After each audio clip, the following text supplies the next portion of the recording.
I was asked to introduce myself first. So I'm Gregor Reti, and I had over 3,000 people going through this workshop, this kind of workshop.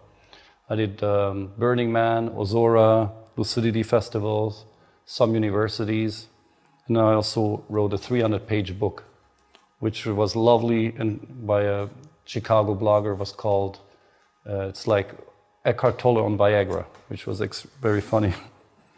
And I lived in 6 countries. I worked in the music business. I used to be a marketing executive. And I was 16 years married.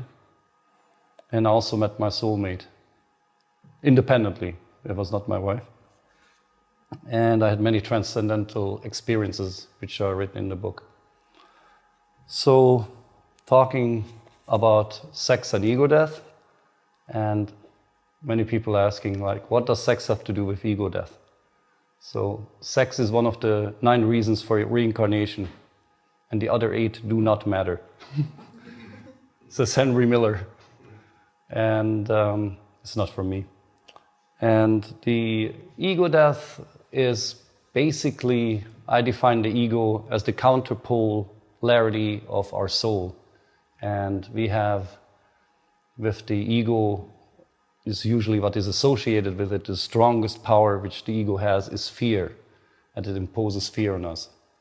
So we can translate the ego death as something like the death of fear. Of course, you cannot completely kill it, but you can minimize it in life. And talking about death, it was also often asked, how did I get into this whole area, is I died. I had, when I was 13 years old, I had a drug-related incident, an accident, and I died. And it happened that I was in a boat surrounded with tall reeds, in German called Schilf. It was really tall, like 2.5 meters tall. And I was in a boat, and I was sniffing glue in a plastic bag. And out of the blue, but really suddenly, everything froze. All my muscles, everything froze. I didn't know what to do, and I was like starting to panic. I realized there's a really big shit going on, but I didn't know what to do, and I couldn't do anything. So the panic just got bigger, and the humming, there was a humming in my head, and I lost complete control, and the bag stuck on my face. And I just started feeling like something was shaking, and I was starting to lift out of my body. And when I was lifting out of my body, it first started slow, but then it got faster. And I remember I knew what was going on. I said, okay, that's it, it's over. But I was still there, so I was with my thinking there, and I was like getting out of my body, and faster, and it was like really for 15-20 minutes. It was a ride, and it was like lightning speed. It was totally fast, and I was like, and I had like lights flashing by, and it was bumpy road. It was not as straight or nothing harmonious. It was nothing beautiful. It was really harsh.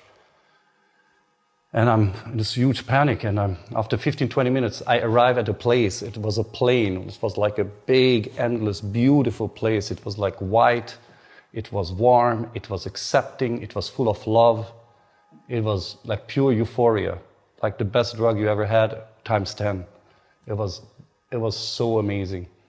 And suddenly there was a voice saying, hey, calm down. You have to make a decision. And that moment when I heard the voice, I like calmed really down, because like, oh my God, there is something out there. I'm not lost. So I like immediately calmed down and said, I have to decide if I want to stay there or if I want to go back to my 13-year-old body. And that was the moment where I like really had to think. It was so beautiful. I had a horrible childhood. I was beaten thousands of times to the point that I was bleeding and everything. I was tossed away into boarding schools at the age of 10. My parents never wanted to spend time with me, whatever. It was a difficult time. But I was thinking, it's really beautiful here, and it's 100 times, 1,000 times better than what I experienced down there.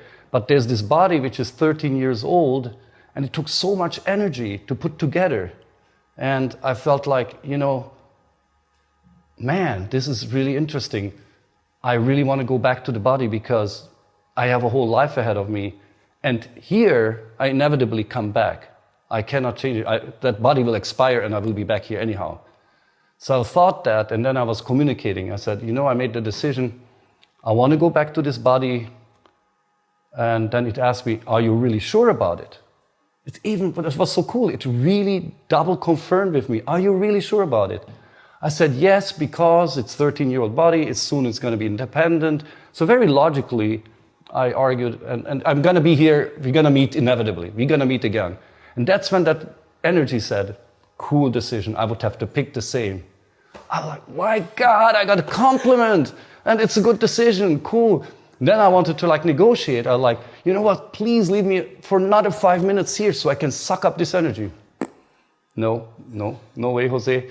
I was thrown back. It's almost like a water funnel, like in a water park where you fall back into. And I was it was the same journey back, 15, 20 minutes. Really annoying, but at the same time, no panic anymore. I had a smile on my face, what on earth can happen coming back from death, right? So I knew I cannot die anymore. So I was coming back and I'm coming down and really super fast, and I see my body on the ground in this boat, and it slows down, almost like a docking station, and it slows down. And how I come down, I said, oh, I have to see what's around that, what I cannot see from below. And there was this big reed, and there was another pier, an L-shaped pier with a red and a blue boat, which was not my pier. There was another pier, right? So I'm seeing it, memorize, okay. And I'm coming closer, and then closer to my body, and I make, bang, a really loud bang. And I remember the first thing I did is rubbing my fingers in front of my eyes, and could not believe the miracle of I'm directing the motions, I'm feeling it through my skins, and I'm seeing it with my eyes. I'm holy, that was a miracle, an absolute miracle, something that we take so normal. But suddenly I have an instrument, I have a tool, that's the body. And I couldn't speak for 5 hours. 5 hours I was no words could come out. It was so unnecessary. It was ugh. So the first thing I do is I'm getting out of the boat, going down my pier, and I'm trying to find the second pier I saw. At this point, I needed to see, was it a hallucination or was it true? I go around, and there I find the second pier, and it had a barbed wire. It had closed like a locked door. And I'm climbing around, I'm cutting myself. I'm forget it, no problem, I'll let it drip.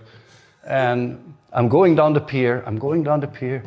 It has an L shape. I'm my God, it goes to the right, I go to the right, go to the end. What's there? The red and the blue boat. That was the happiest moment of my life, really, literally. It's more than winning a lottery.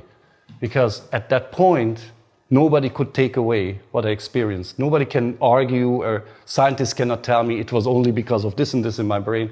It was really, really happened. So what it did to me is I literally lost the fear of death. I have no fear of death. And many people, like ex-wife and friends, can confirm that I kind of look forward to go over there, back. I mean, my life is wonderful, don't get me wrong. I have the best life I can have. Many people could have. But that fear of death is gone. And with that, automatically, I have also lost a lot of other fear, because as psychologists say, the fear of death is the strongest fear every human has. But after I lost that, I have really lost a lot of fear of social acceptance, or how the girl or my girlfriend would see me, or how people see me driving my car. Or, it's all this kind of things which we normal humans have, that's all kind of gone.